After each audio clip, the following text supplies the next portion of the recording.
इमरान साहब, आज दोबारा जो बल्ले का निशान था वो वापस हो गया, कैसे तज्जिया करेंगे इस फैसले का?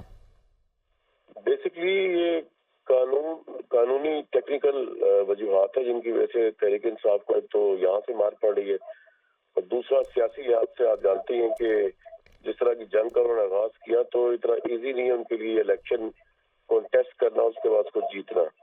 टेक्निकली तो उन्होंने बहुत बड़ी बेवकूफ़ी की कि जिस तरह इलेक्शन ही नहीं करवाया। अगर देखा जाए तो उन्होंने इलेक्शन करवाया ही नहीं, सारा कुछ ही वो नॉमिनेशंस के ऊपर और बिला मुकाबला सब हो गया। और क्योंकि तहरीक इंसाफ के अंदर वो अकबर बाबर जैसे लोग मौजूद हैं जो उसको चैलेंज करते हैं, दूसरी पार्टी के इलेक्शन भी ऐसे होते हैं, लेकिन वहां से उनकी पार्टी में से कोई उठ के तो रखना नहीं डालता। यहाँ एक तो तहरीक इंसाफ के अपने हालात खराब है, फिर वो स्टेट के खिलाफ जंग का बर्दाश्त के अंदर जो है, अब वो कॉन्सिक्वेंसेस लीगल भी फेस कर रहे हैं, पॉलिटिकल भी फेस कर रहे हैं। तो इस सारे को टोटलिटी में देखने की जरूरत है। ये मामला लटके रहेगा। मुझे तो लगता है कि बड़ा मुश्किल है। अगर तो सुप्रीम कोर्ट तक मामला चला जाए, पेशावर हाई कोर्ट वगैरह वर्डिक्ट फाइनल सारा आ जाए, तो शायद कुछ रिलीफ का 1% चांस है। अदरवाइज तो अगर सुप्रीम कोर्ट भी इसको देखे सही क्रिटिकल ग्राउंड्स के ऊपर, तो इलेक्शन तो उन्होंने नहीं करवाया। तो अगर इलेक्शन इसी तरह करवाना मंशा है इलेक्शन एक्ट का, तो फिर तो उससे अच्छा इलेक्शन करवाए ना, और फिर ये इलेक्शन करवाने की शर्त ही खत्म करते हैं इंट्रा पार्टी इलेक्शन की। लेकिन हैविंग सेड दिस, बाकी की सारी पॉलिटिकल पार्टीज भी ऐसे ही करती हैं। लेकिन अगेन दूसरी पॉलिटिकल पार्टीज ना तो स्टेट के खिलाफ बरसरे बेकार है, ना वहाँ पे अकबर बाबर जैसी कोई हस्ती मौजूद है जो चैलेंज कर दे अंदर से इलेक्शन। तो यहाँ तो सारा मामला एक लीगल टेक्निकल हुआ ना, कि उनकी अपनी पार्टी के एक बंदे ने जो अपने आप को बानी कहता है, वन ऑफ द फाउंडर्स कहता है, उसने चैलेंज कर दिया। तो अब इलेक्शन कमीशन अगर झुका हुआ भी है तहरीक इंसाफ के खिलाफ, तब भी अगर टेक्निकल ग्राउंड पर देखा जाए तो ये फैसला जो है उनके खिलाफ ही जाता नजर आ रहा है तहरीक इंसाफ के। कामरान शाह साहब, आप ये समझते हैं कि ये मसला जो है वो इलेक्शन से पहले रिजॉल्व हो सकता है अगर सुप्रीम कोर्ट से रुजू करे पीटीआई? तो जी बिल्कुल हो सकता है। सुप्रीम कोर्ट तो जो चाहे कर सकती है। सुप्रीम कोर्ट तो बिल्कुल रिलीफ दिला सकती है, इंस्ट्रक्शंस भी दे सकती है, सब कुछ कर सकती है। लेकिन अगर मैं ग्राउंड के ऊपर सिचुएशन देखूं तो मुझे होता है ऐसा नजर आने की चांस 1% है सिर्फ, शायद हो जाए ऐसा, मगर ना मुश्किल लग रहा है। और इसकी वजूहत सिर्फ ये लीगल मामला नहीं है, इसकी वजूहत एक पूरा पॉलिटिकल लैंडस्केप है जिसमें तहरीक इंसाफ ने 1.5 साल सियासत की और बहुत ही गलत सियासत की।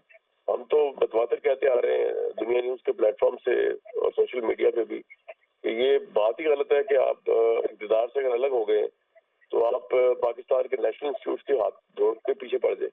और वही नेशनल इंस्टीट्यूट जो बकौल आपको लेकर आए थे, उन्होंने अगर आपको न्यूट्रल होकर उतार दिया, उसके बाद आपने जो जंग का आगाज किया, जिस तरह लोगों के दिलों में ट्रांसफॉर्मेशन की आपने, लोगों के दिलों में अफवाज के लिए अपनी नफरत पैदा करने की कोशिश की, तो ये काम तो पाकिस्तान में कभी किसी ने किया ही नहीं।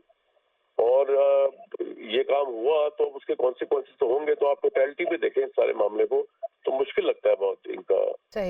तो कामरान शाह साहब, क्या सिंबल वाले इशू को लेकर के कोई और सोल्यूशन हो सकता है पीटीआई के लिए, जैसे कि किसी और इंतखाबी निशान पे इलेक्शन लड़ना? वो तो अब होगा ना कि वो पार्टी को सर्टिफिकेट अगर जारी नहीं करेगा इलेक्शन कमीशन, उनका कोई एक निशान तो नहीं होगा। वो तो फिर इंडिविजुअल उम्मीदवार जो है हर जगह वो उनको निशानात जरूर इलेक्शन कमीशन दे देगा, लेकिन वो पार्टी का एक टिकट जो होता है, ये जो पार्टी का एक सिंबल होता है, वो तो नहीं मिलेगा इनको। तो पाकिस्तान क्योंकि ज्यादा एजुकेटेड कंट्री नहीं है इधर, यहाँ पर लोग जो है खासतौर पर देहात के अंदर जो है वो इंतखाबी निशान के ऊपर ही जाते हैं।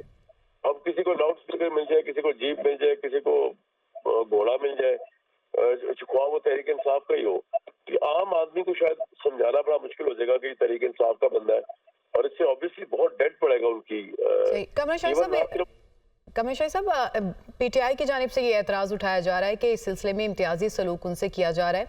आप क्या समझते हैं कि ये उनकी अपनी ही गलतियां हैं जो इंट्रा पार्टी इंतखाबात के हवाले से उसकी वजह पे ये मामला इस नहज पे आया, या इम्तियाजी सलूक से मुतालिक जो उनके दावे हैं या बयानात या इल्जामात हैं, कुछ वजन आपको उसमें भी नजर आता है?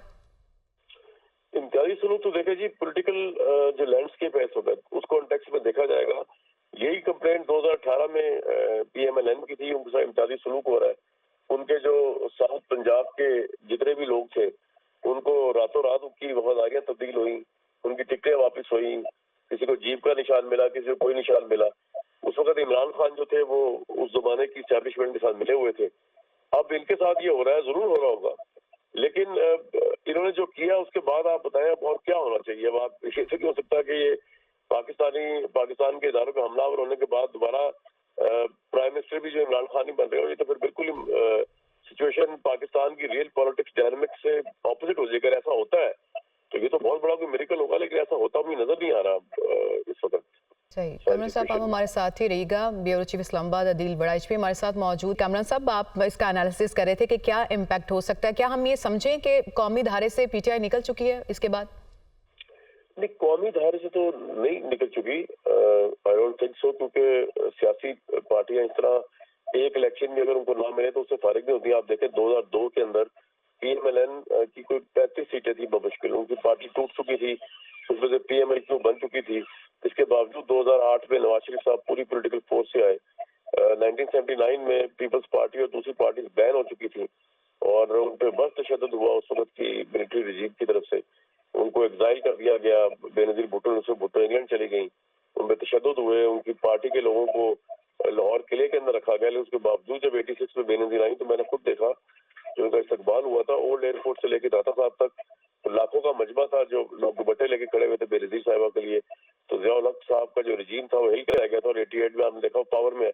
तो पॉलिटिकल पार्टीज के ऊपर ये अप एंड डाउन होता है कि मसला ये है कि ये जो बाकी पॉलिटिकल पार्टी से तो उतना अपने खिलाफ काम नहीं किया जितना तहरीक इंसाफ ने अपने खिलाफ काम किया, कि बजाय एक पॉलिटिकल जंग लड़ते अगेंस्ट पीएमएलएन, पीपल्स पार्टी, जेयूआईएफ वगैरह, उन्होंने पाकिस्तान के कौमी इदारों के खिलाफ ही जंग शुरू कर दी। तो आप अपने मुल्क के कौमी इदारे जो आपकी प्रोटेक्शन लाइन होते हैं उनको ही आपने इनसिक्योर करने की कोशिश कर दी अपने मुल्क के अंदर। तो ये काम तो पाकिस्तान में कभी ऐसे हुआ ही नहीं।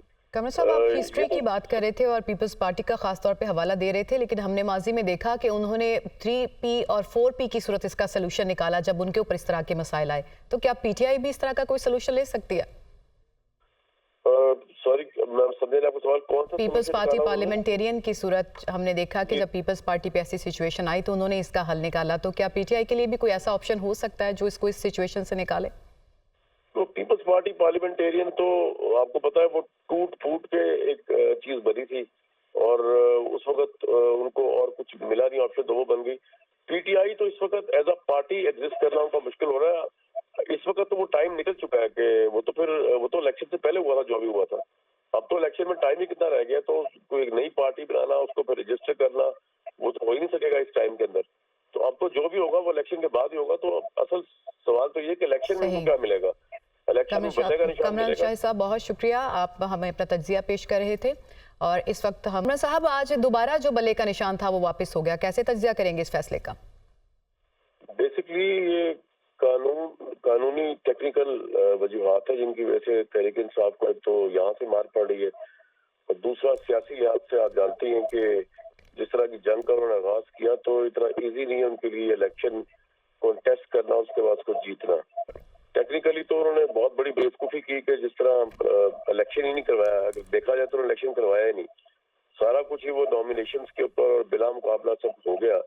और क्योंकि तहरीक इंसाफ के अंदर वो अकबर बाबर जैसे लोग मौजूद हैं जो उसको चैलेंज करते हैं, दूसरी पार्टी के इलेक्शन भी ऐसे होते हैं, लेकिन वहां से उनकी पार्टी में से कोई उठ के तो रखना नहीं डालता। यहाँ एक तो तहरीक इंसाफ के अपने हालात खराब है, फिर वो स्टेट के खिलाफ जंग का बर्दाश्त के अंदर जो है अब वो कॉन्सिक्वेंसेस लीगल भी